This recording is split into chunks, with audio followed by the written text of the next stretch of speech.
Don't believe the hype. Read the type. This is TYPBST. Take a look. It's in a book. It's TYPBST, baby. I think this is the first TYPBST semi-interview. Would that maybe? I think we might have had one other scenario where we had someone on to discuss a book. Yes. What's his name? The author of the book. Yeah. What's his name? But it wasn't a TYPBST episode. Yeah, you're right.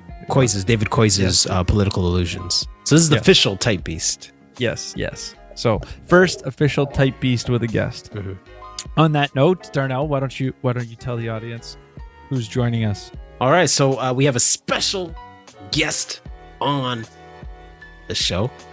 A long-time listener. First-time caller, long-time listener. Wonderful person that I got to meet.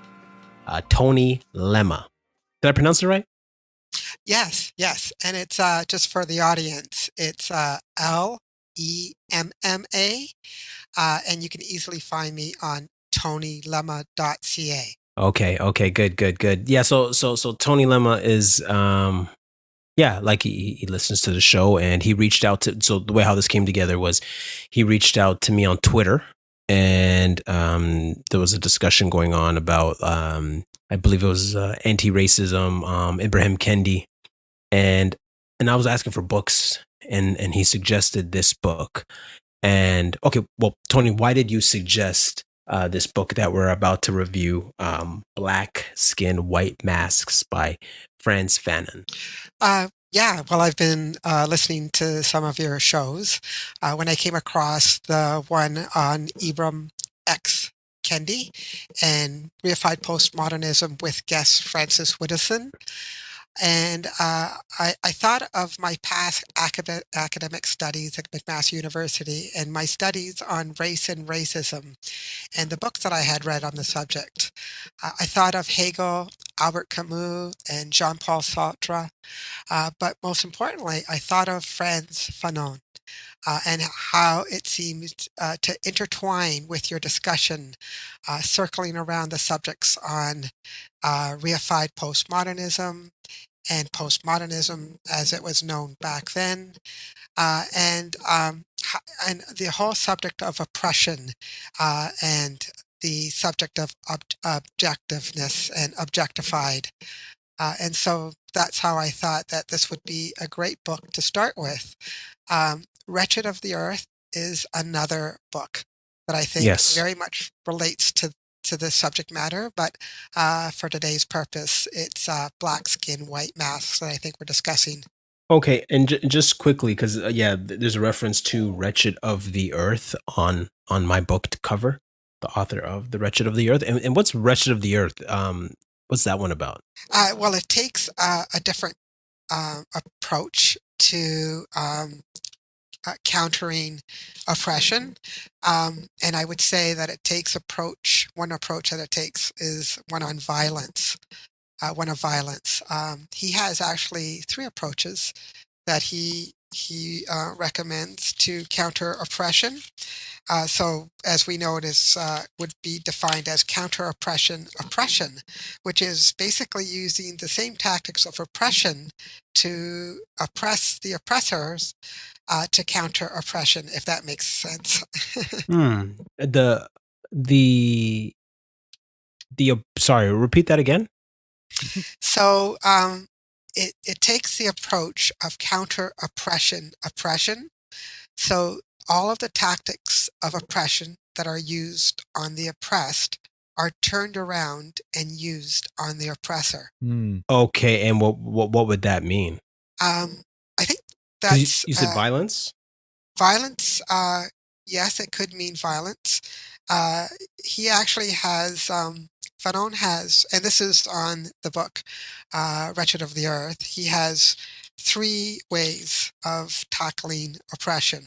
And I'm not sure you want me to go into detail. No, go ahead, man. It's your show.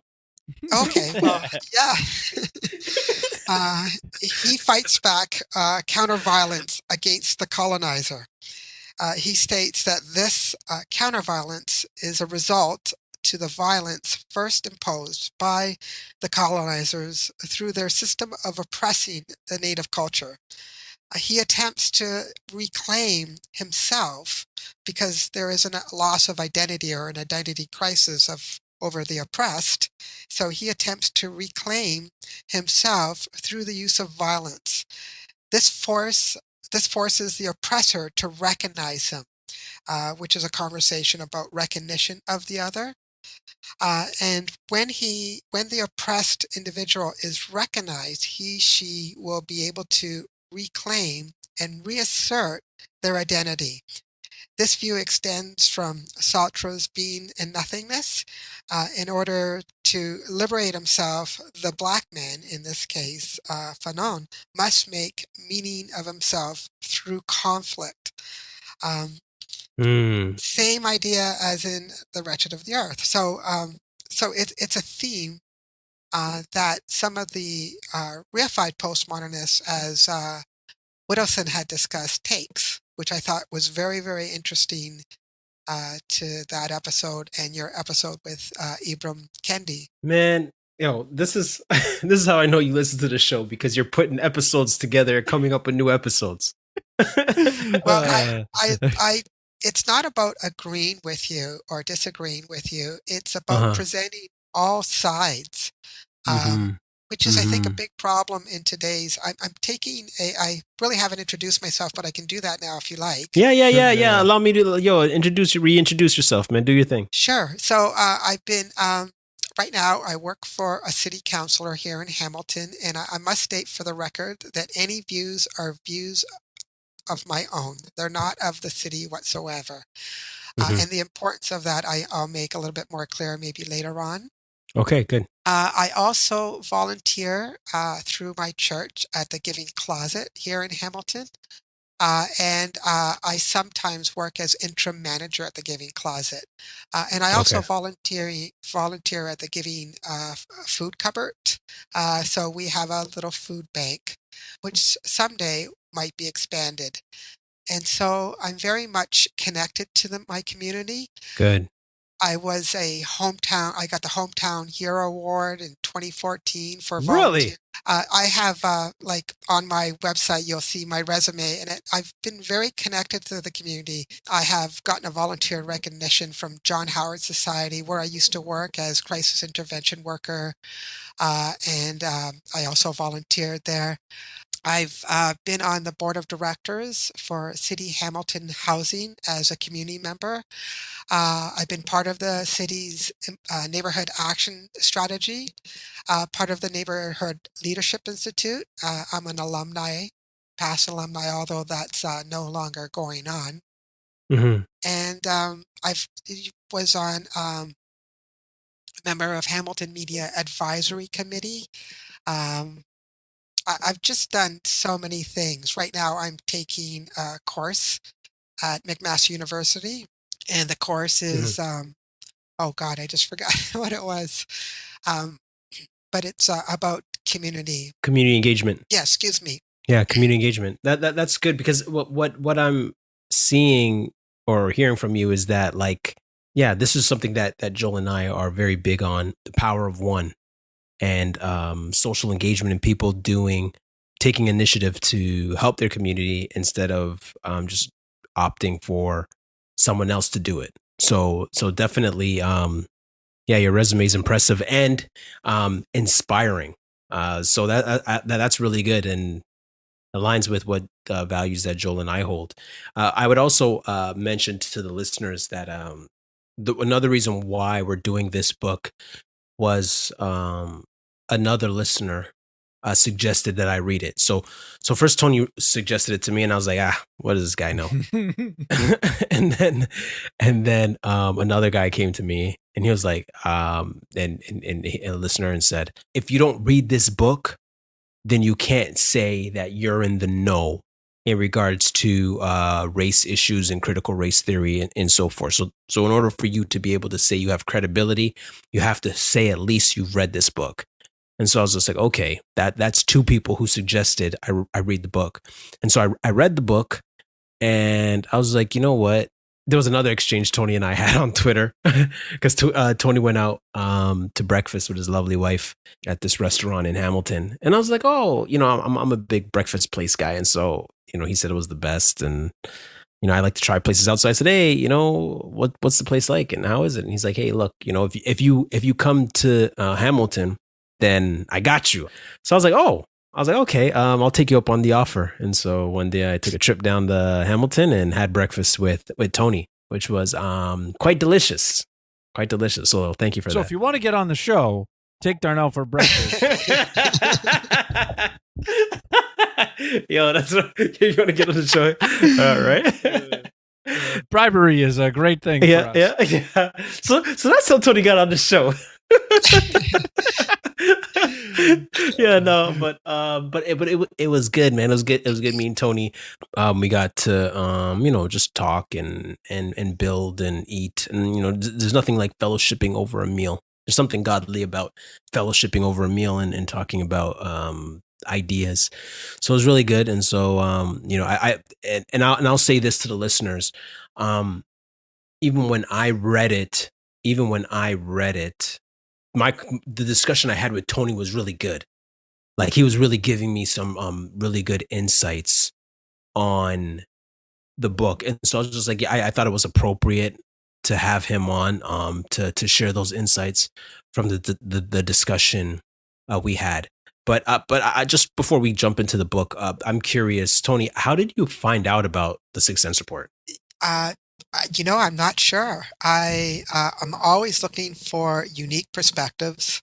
I'm always looking for objectivity, which is very rare in this world right now. We get the news from the mainstream news media, and I think, as Joel mentioned in a number of occasions, it's not the most honest news. It's not the news that we've come to know and rely on and trust. It's something different. So I began looking at other sources of news media, and my apologies. I perhaps because of my stroke, I've forgotten how I stumbled upon you guys, but I'm very grateful that I have, because I think that, again, whether I agree with what you're saying or disagree, you're a rare breed now in this world where you can agree to disagree, and you investigate things from a perspective of, I'm not sure exactly. I don't know. Let's just talk about this.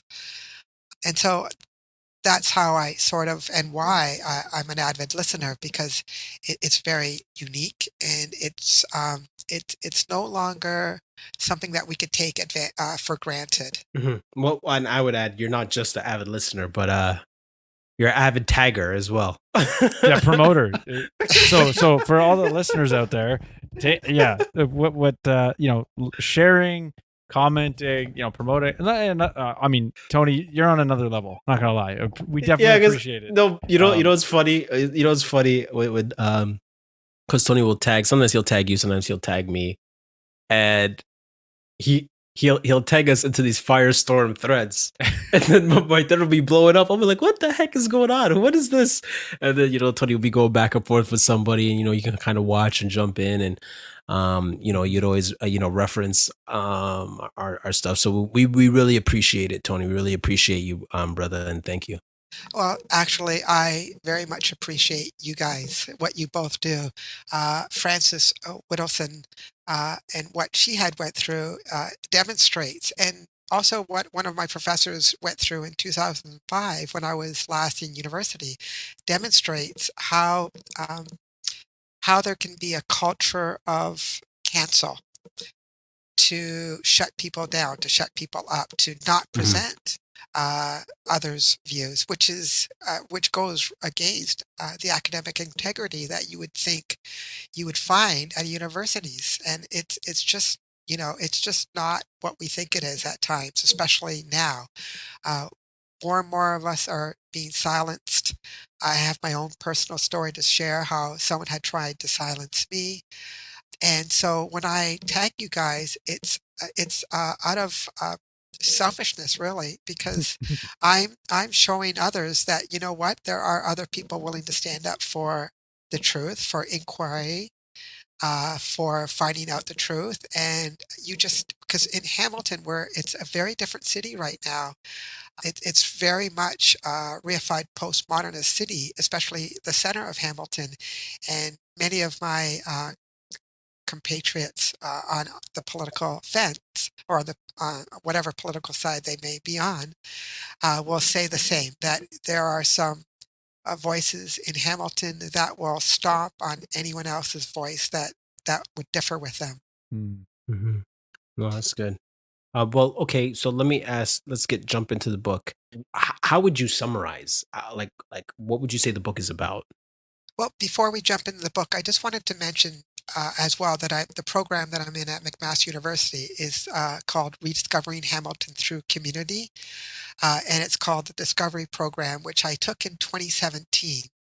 And one of the reasons why I wanted to take this program was because it was a reintroduction of how we're going to work with the community to come up with a just society, or a just, in respect to COVID, a just return to normalcy. And so I wanted to find out exactly what they were talking about.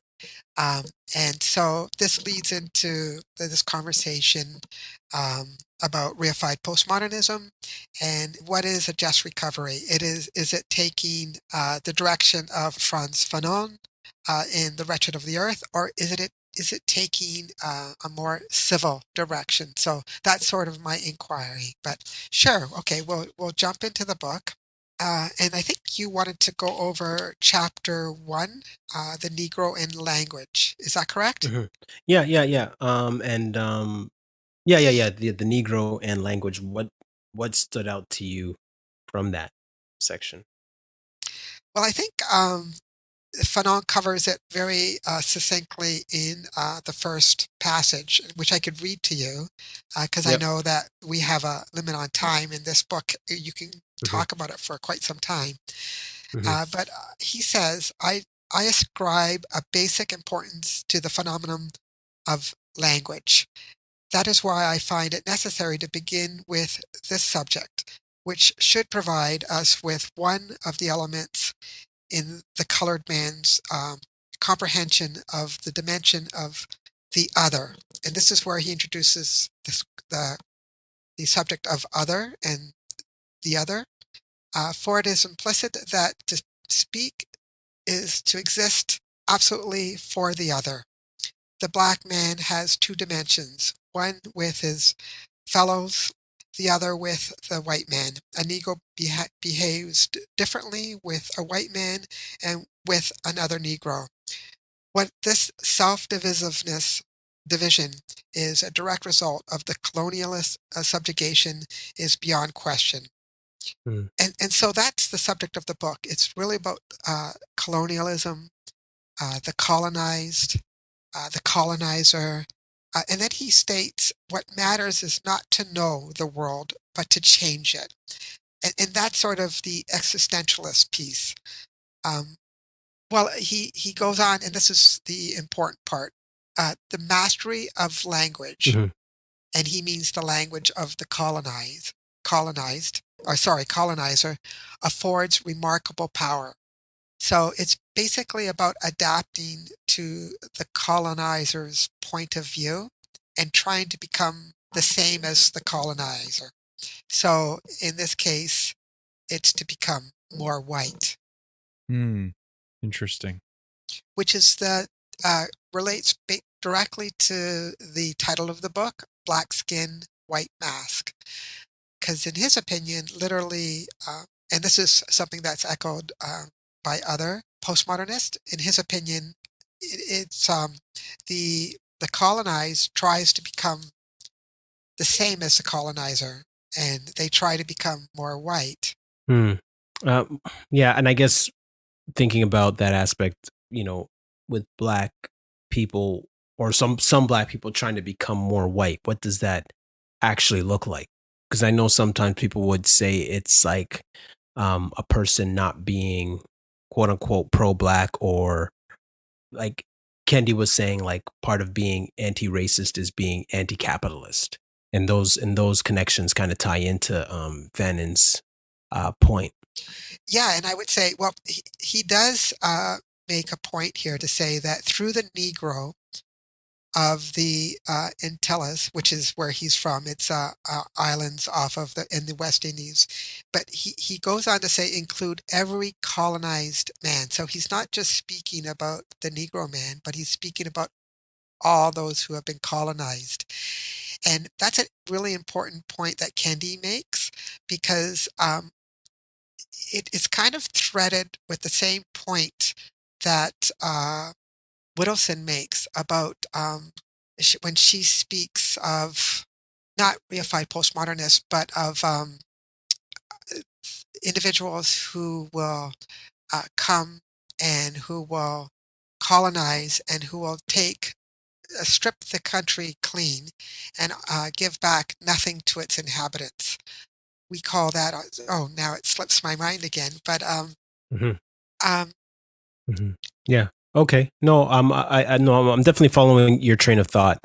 When I'm thinking about in regards to Fanon and his perspective, is definitely coming from he's from Martinique, so it's a Caribbean island ruled by the French, and his animosity was towards the racism that he saw there. So it was like, it was black and white, but it's about 5% white people at the time, and they were running most of the country. And I guess that was his idea of what he saw in regards to capitalist ideas. Exactly. And I think what I was meaning to say was rentierism. And rentierism. Yeah. Yes, and which is Frantz Fanon is also anti-capitalist. Which is very interesting because this anti-capitalist idea really speaks to the anger against rentierism. So basically, and he mentions this in the book as well.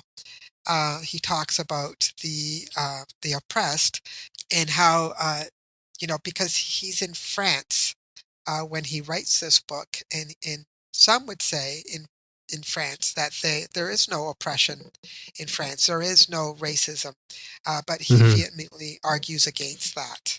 Actually, he says he sees more racism in France than he does in Martinique. Yes, yeah, and it's a type of racism that they deny they have, which is even more interesting because implicitly they were racist at the time.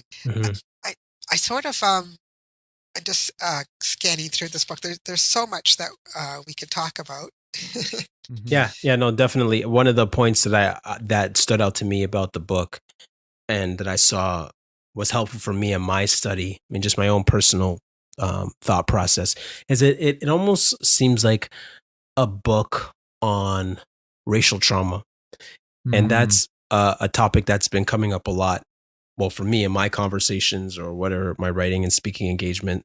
So I was on the anti-cap. What is it? The Anarchist Bible study. Sorry, Joel. Sorry. So I was on the anti-cap. Sorry, I said it again. Anarchist.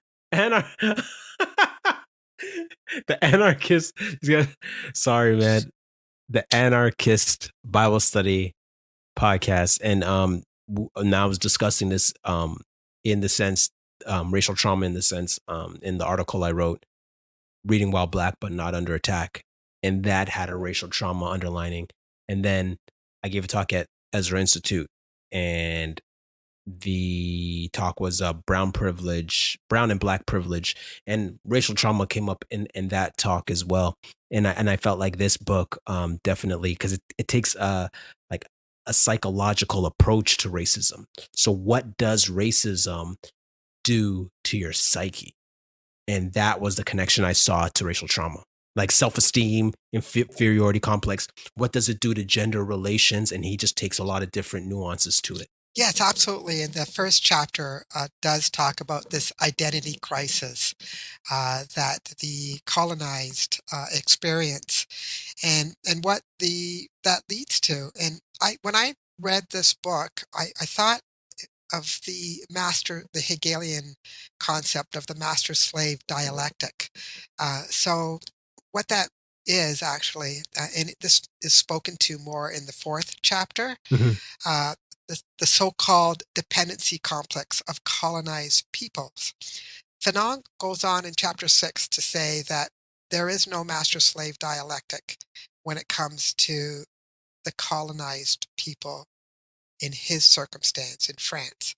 But in chapter 4, I think you could argue that there is a master-slave dialectic to the people that in France at the time deny that there's oppression over blacks, because in the way he concludes this, or he pursues this, is by saying that their denial that there is no oppression of blacks, that there is no racism, shows that they have an uncomfortableness about it, that they don't like to claim it or own it as they should. And really, that's an important point, because I think it is true that for the colonizers, for the French in France at the time, they actually were rentiers. They profited from the colonized lands that they had, and so they. And as Hegel would say, there is no real recognition of the master. So when the master doesn't recognize the slave, or the colonized, there is no recognition of the other. When there's no recognition of the other, there can be no reciprocity. And if there's no reciprocity of that recognition in the Hegelian context, there can be no affirmation of the other. And so the master is actually the person that is not affirmed. And that's an important concept, I think, because the master is not affirmed. No. So Fanon says that the Negro is not affirmed and there's racism, but he also makes the point in chapter 4 to say that the master is not affirmed. The so-called dependency complex of colonized people he says that's not that it's not the kind of dependency that we think of. And he cites Maimonides, and the philosopher Maimonides, and he goes on to say how Maimonides is incorrect on his assessment of the Negro. Well, I just wanted to add that, like, the idea of Hegel, and he makes this argument that that self, like the sense of self, is not innate. So knowing your identity as a person, but he says it comes from those who are around you and those who recognize you. And so that as like a black baby comes into a world of racism, his identity is defined by the world around him, the racism. And so he's saying that the relationship between the black baby and the racist world is reciprocal, in that the recognition, in order to be recognized, you have to be recognized by somebody to get your identity, and then you recognize them. Am I wrong? No, you're absolutely right. And I know we're sort of kind of introducing new subject matters here, but it's good. That's good. That's what Fanon does as well. He really draws upon the philosophy, his background in philosophy and philosophers, and so there's a lot to really unpack in this book.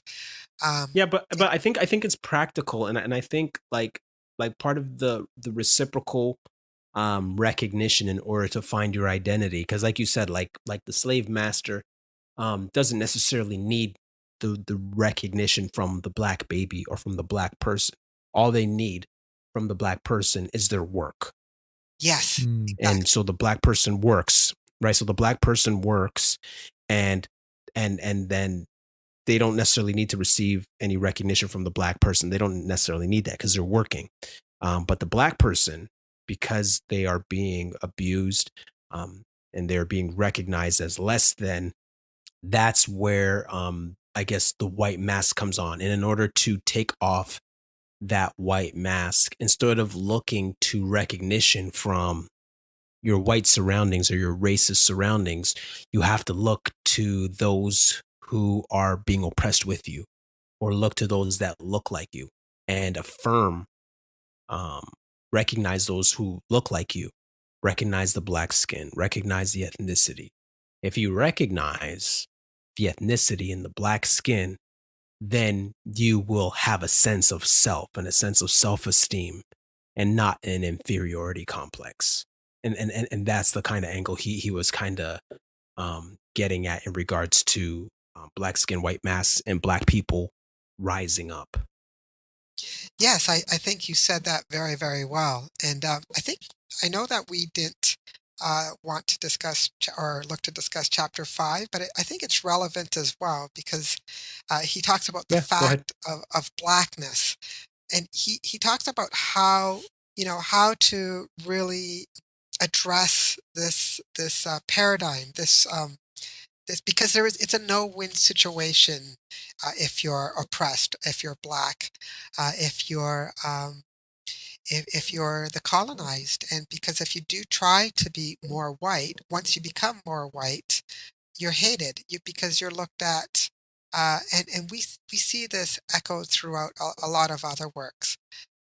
But you're hated because you're mistrusted, because now you can't be trusted because you're not white, and you're not black either. So you sort of lose your identity either way. So it's not a good state of affairs. But he quotes here in chapter 5, "Since the other hesitated to recognize me, there remained only one solution: to make myself known." And so he's determined, and through this book, I think, and why he writes these two books, he's determined to make his presence, to assert himself. And I think that is something to Fanon's credit, because I think this is in contrast to the other book, Wretched of the Earth, which is interesting because I had trouble finding this book. I had to actually go all the way to McMaster University because a lot of people had already taken the book out at my local libraries.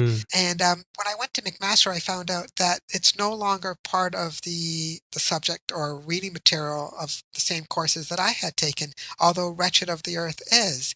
And I had wondered why, but I think maybe perhaps the reason why is because in this book, Frantz Fanon takes a softer approach to addressing colonialism and oppression, and he quotes here in chapter 5, "I remain silent. I strive for anonymity, for invisibility."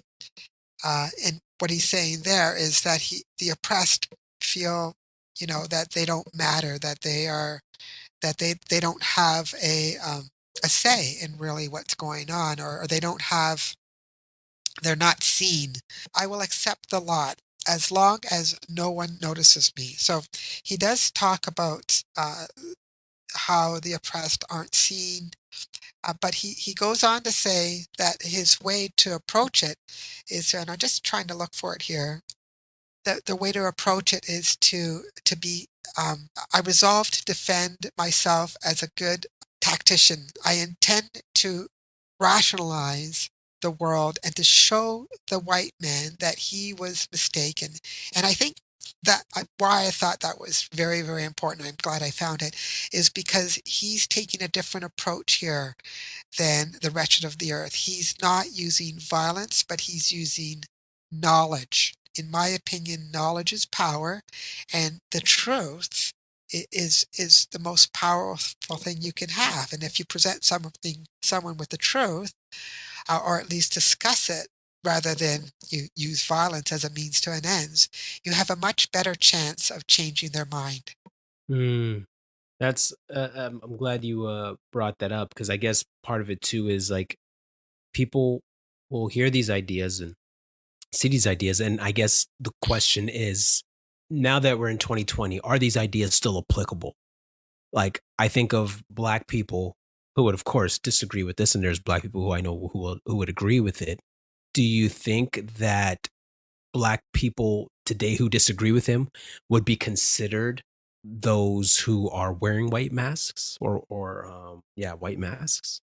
I guess that's a loaded question for me to answer, because I am maybe I could answer that by saying that when my father immigrated to Canada, he was Italian, and he immigrated to a little Inuit named town, Manitowagan, where he worked in the coal mines, and he worked very hard to become more Canadian.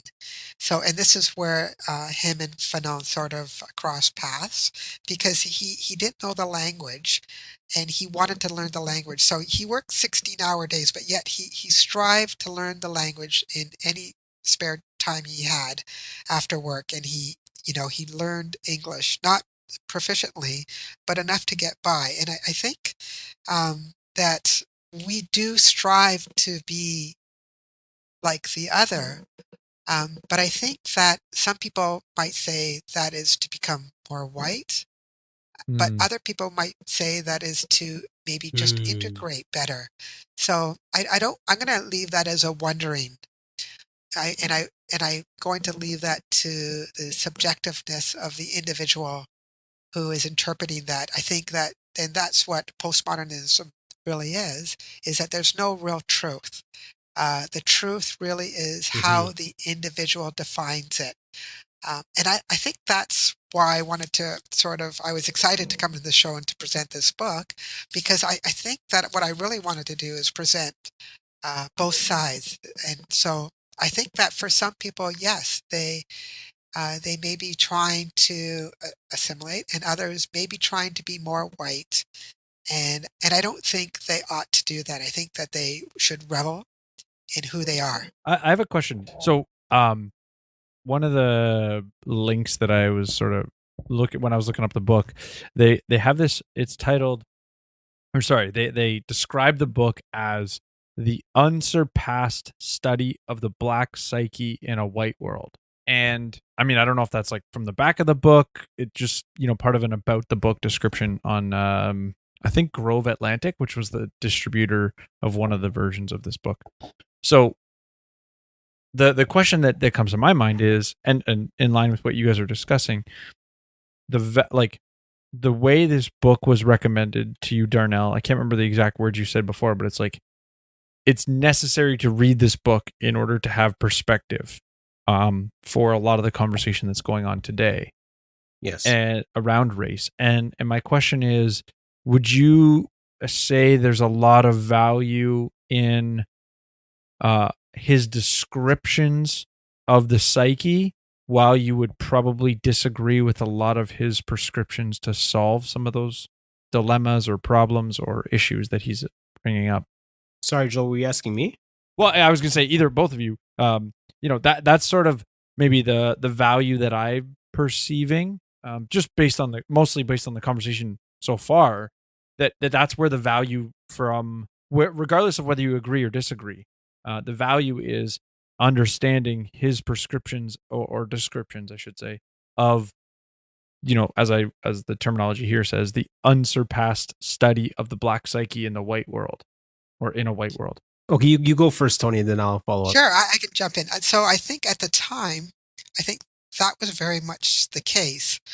And I'd like to draw upon a quote from Fanon. A normal Negro child, having grown up within a normal family, will become abnormal in the slightest contact with the white world. And so just to unpack that a little, is that in a family, growing up with other, Black siblings, that Negro child won't have any fear or any feelings of being discriminated against or being disqualified. But once exposed to whites or white families, and once there is trauma, people looking at that little boy funny, then all of a sudden it becomes a problem. I think today the context of that might have changed, but I think it very much is only changed based on geography. I think you were mentioning when you were talking about black people who live in Africa or in predominantly areas where there are many blacks around, they may not think the same or feel the same. So I think today, depending on geography, that might not be as true or relevant as it was back in the 1950s in France, if that makes sense. Mm-hmm. And I also think part of the issue that globalization plays a role in assimilation, in that the world is so closely connected that the lines are blurred in a sense on what makes people white or what makes people black. I said this a couple of years ago. When I saw black people skateboarding, like really skateboarding as a normal thing, I was like, yeah, nah, it's official. The lines are blurred, man. The lines are blurred. So yeah, punk white kid rocker was the skater, right? Yeah, man, it's flipped, and I find that everybody kind of has the same style, and that the assimilation people, I think with the globalization comes individualism, and people are embracing being an individual, and maybe well, not everybody, because I mean, what do you mean? Well, the reason I say that is like we're talking about colonialism to some extent. Mm-hmm. And I mean, I mentioned it, I don't remember which show it was on, but recently I made the joke sort of like, we want to colonize ideas now, right? The left wants to colonize Christians so that they go away, right? Like, so there's this sort of, foolishness around the concept of colonization. And what I mean by that is like, oh, well, if we think the trajectory is bad, we're going to demonize it. But if we like the trajectory, we're not going to use the term colonization. We're going to use the term progressive. But at the end of the day, it's about change, and it's about change in a particular direction. And we can talk about whether that change was good, bad, productive, or not. But the terminology of colonization or gentrification or whatever sort of terms that have loaded language to them, they're utilized as a means of, remember, not the book by David Coise's, the other one, there was the three the three political languages. Yeah, like this is a means of like tribally calling your team to agree with you, right? That's why we use the term, or some people use the term colonization or gentrification, because they're making a rallying cry for people to agree with them. Without objectively evaluating what's changing or what's and but I would sorry, I don't think I answered your question, Joel, prior, in regards to like seeing his perspective is helpful. I think his perspective is helpful, but as I was reading it, I was kind of a bit lost, because I'm like, well, I don't think I know any of these type of black people he's describing. I'm not denying that they don't exist. I'm just saying that I don't think I know any. Even people, whether it's people I agree with or disagree with, I'm like, I'm not sure if I know anybody to the extent that he's making his psychological analysis.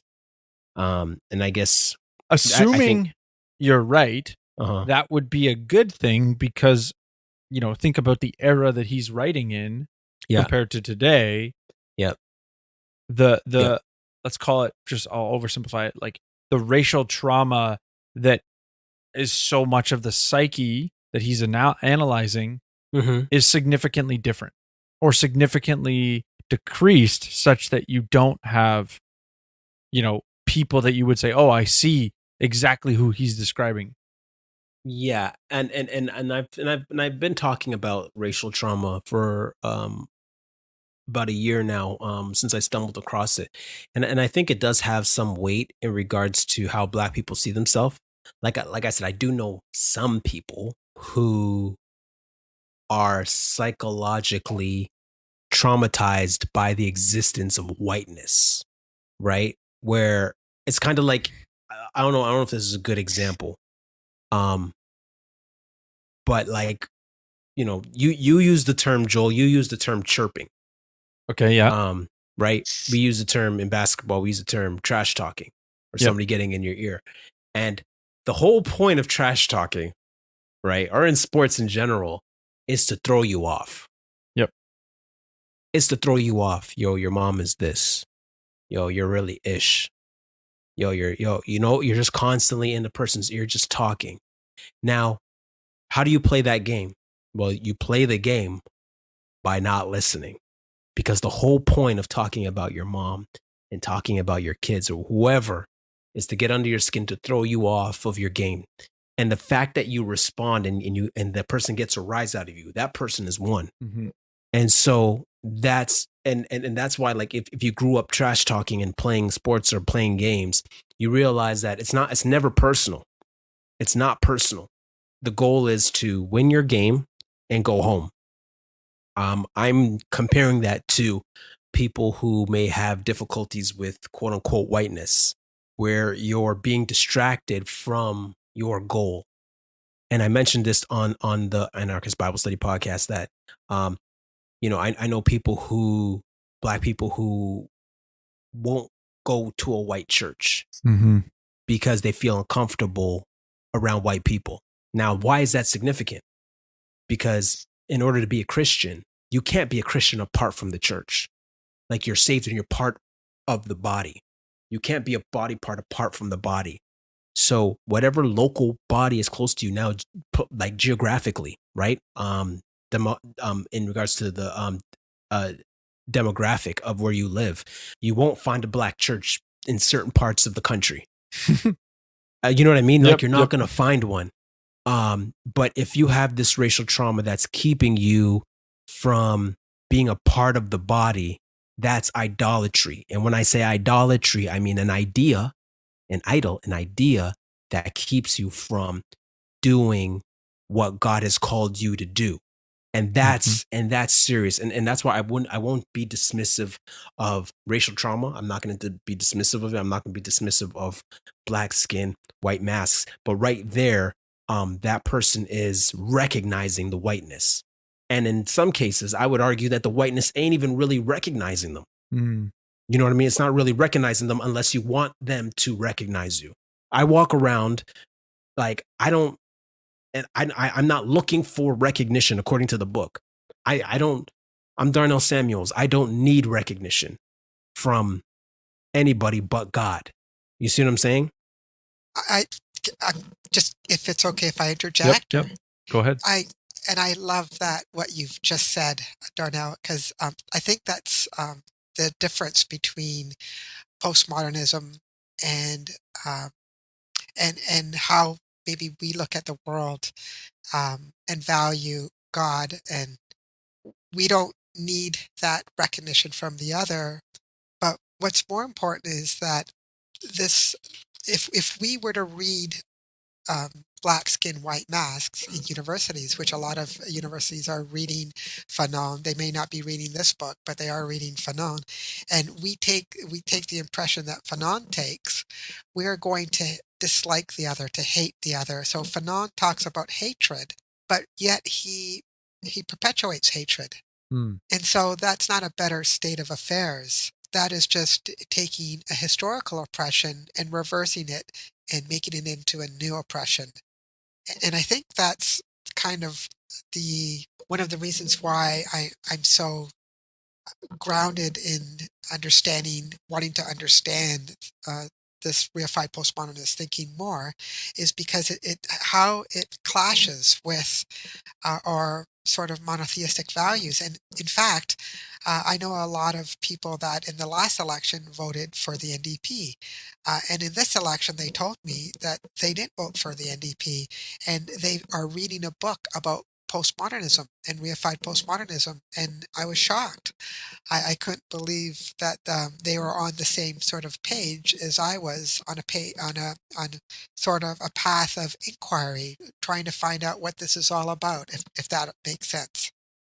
I'm sorry, but Tony, can you define reified postmodernism? Like, I know what postmodernism is in regards to like a relativistic perspective of worldview that denies that truth exists and that all things are relative. But what's reified postmodernism? So I would I'm just drawing from Francis Whittleson's term, Okay.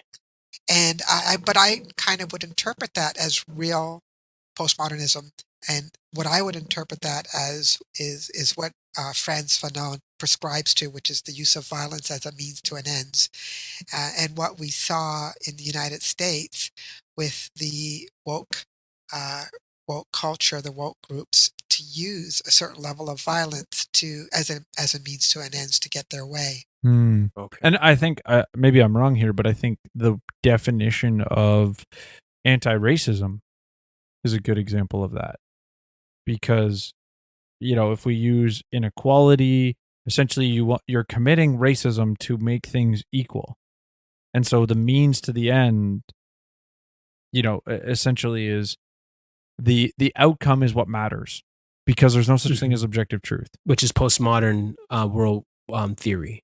Well, so I would say postmodernism, so someone like Renegade University, I can't remember his name right now, Thaddeus Russell would sort of identify as a postmodernist, and he would say that postmodernism is more of a skeptical approach.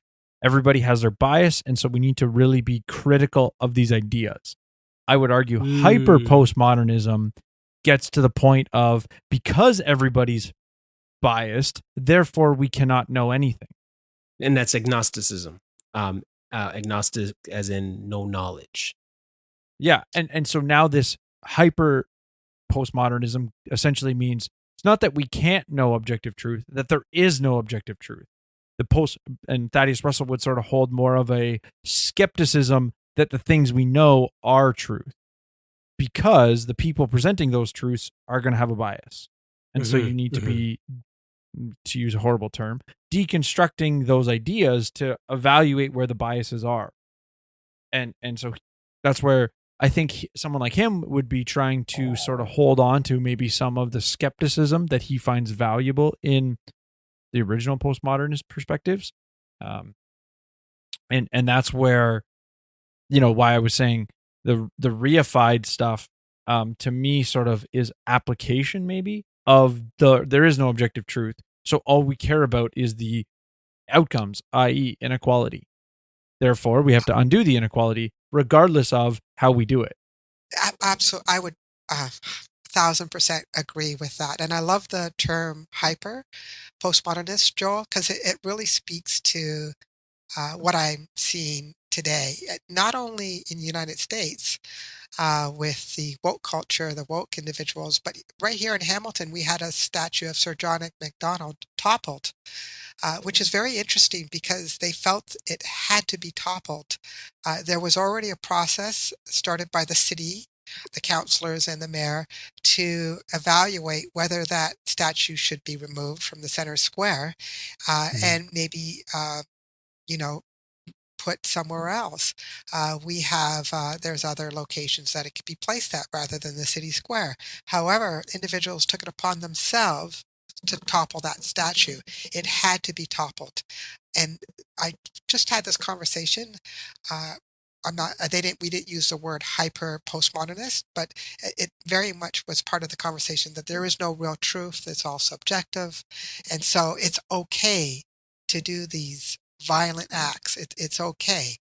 And that's what's really disconcerting to me, and why I think it's very important that we look at Fanon very closely, both this book and The Wretched of the Earth. Yeah, no, I totally agree. And I think that the postmodern view, and even like Fanon in his psychoanalysis, which is a discipline I'm not well read in.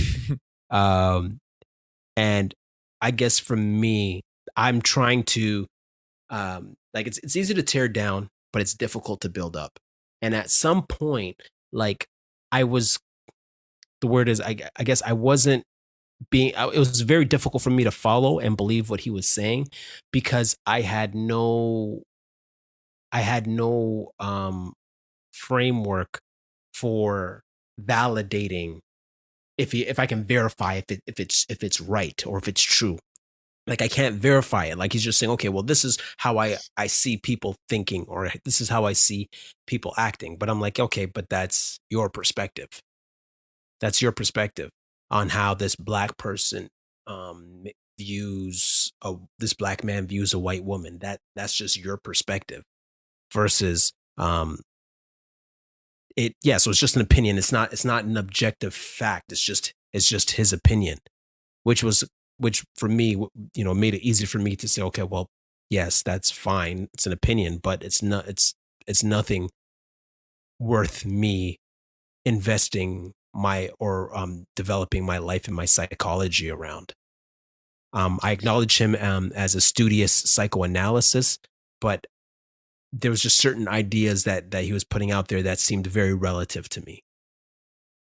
Mm-hmm. I would agree with that as well, from what I understand and from the individuals that I speak to, that this doesn't resonate to them, this type of language. It might have resonated in the 1950s, but to them where they live now and their life now, it doesn't appeal to them the same way. It doesn't resonate. It doesn't ring true, I guess, is the word that I would use. Mm-hmm. Well, and I think relativism makes a lot of sense in light of postmodernist perspectives or a hyper postmodernist perspective, because again, when you're not thinking about, okay, let's discover the objective truth, it's all about the culture or the environment, or it's sort of the critique that gets thrown towards atheism or atheists.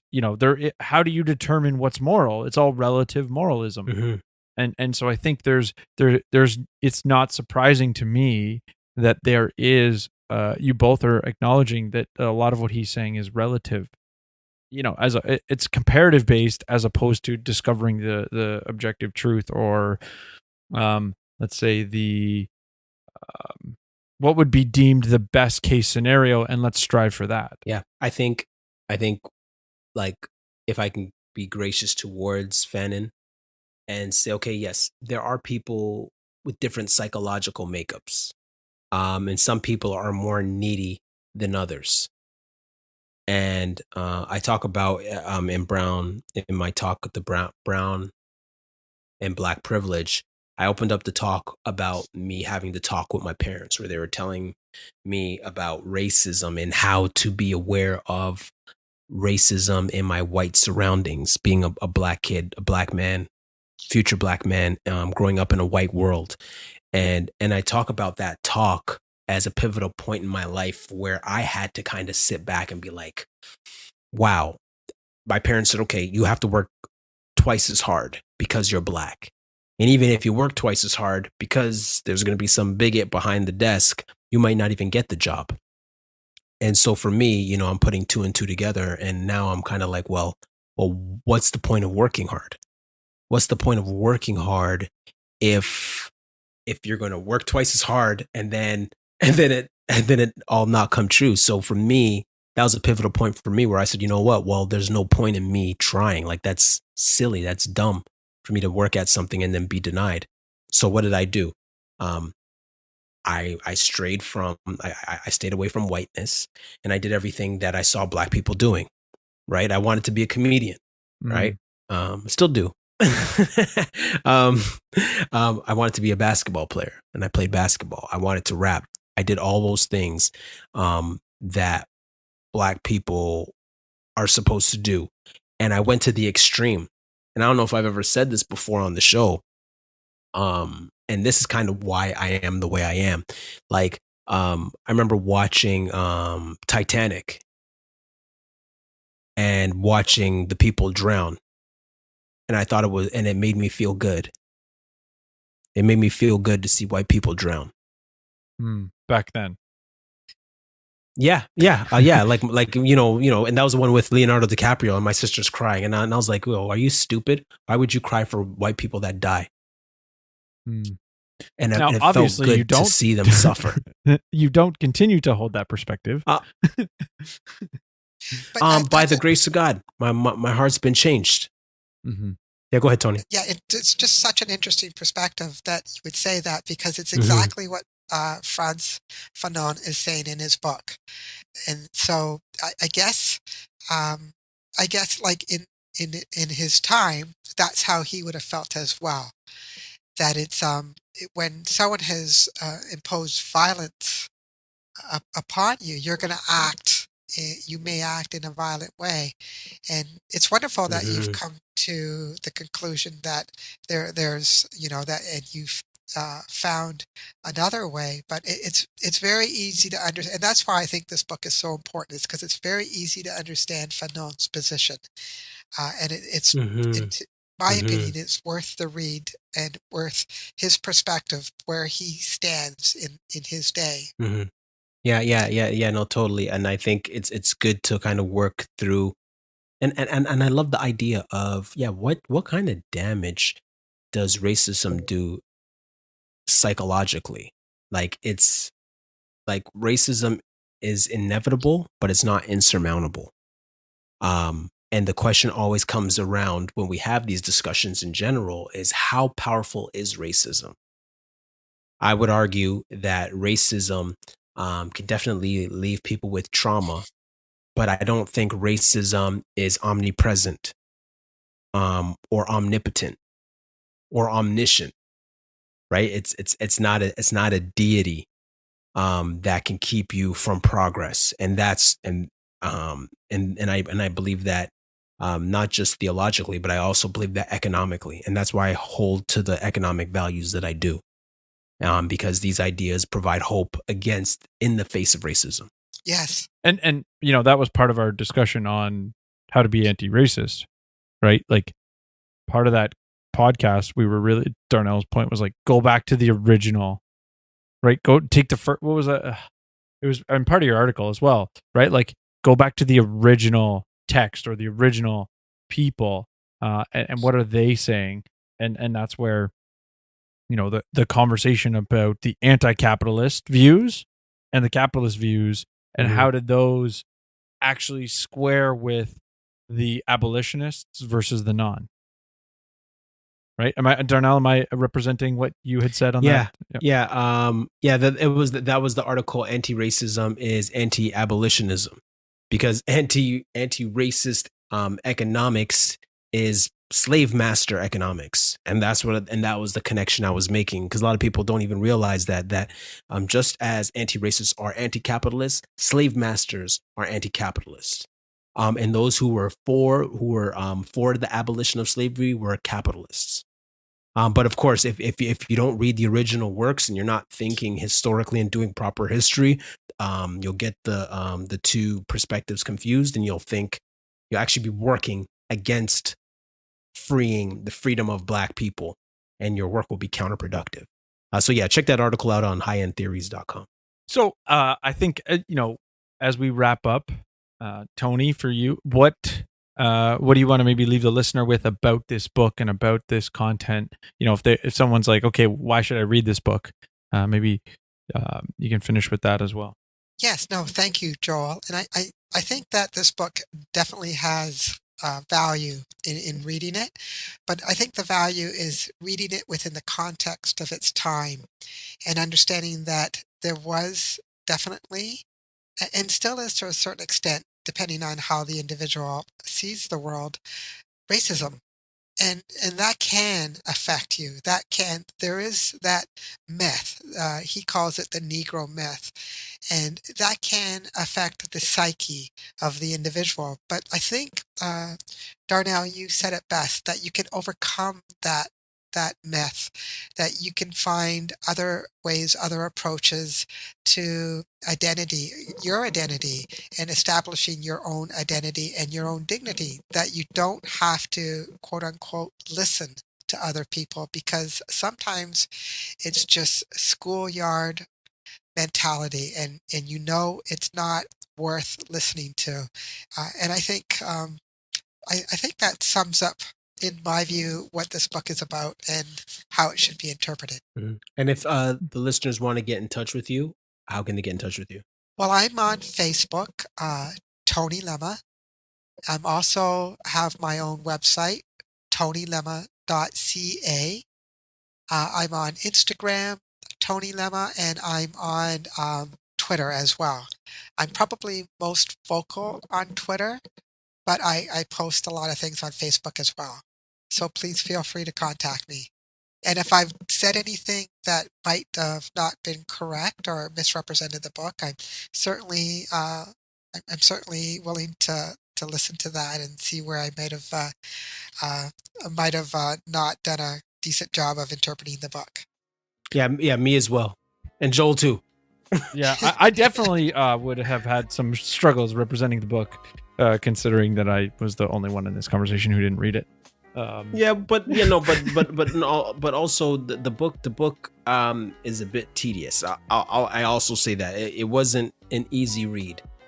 Actually, I would almost argue it was a bit of a confusing read. But yeah, absolutely. Thanks for your help, Tony. My pleasure.